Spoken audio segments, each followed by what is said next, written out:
deadly influenza pandemic or nothing worse than a mild case of the flu. Here in Thailand, their swine flu vaccination program has just begun.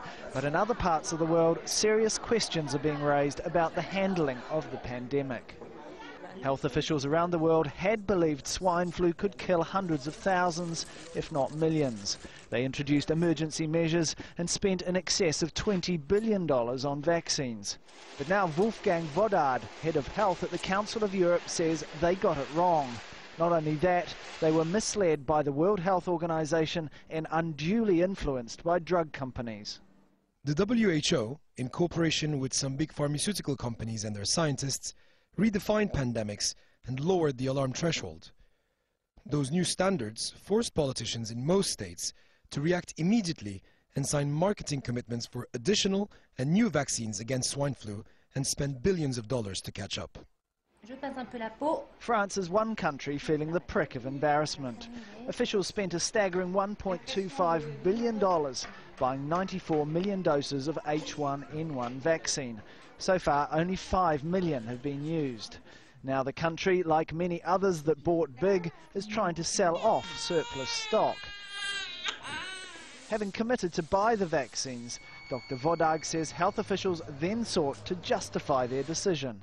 Never before the search for traces of a virus was carried out so broadly and intensively.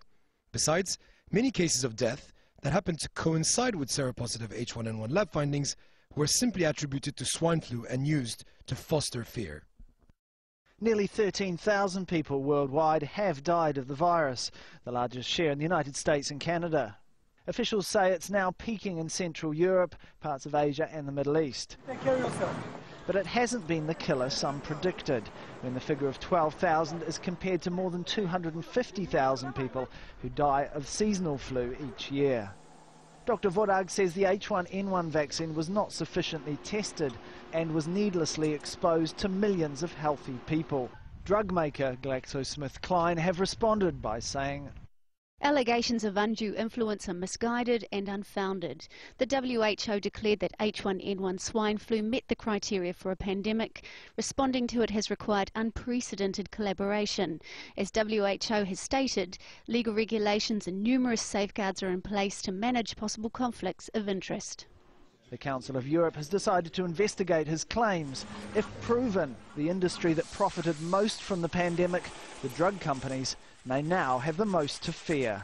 Tarek Vasley, Al Jazeera.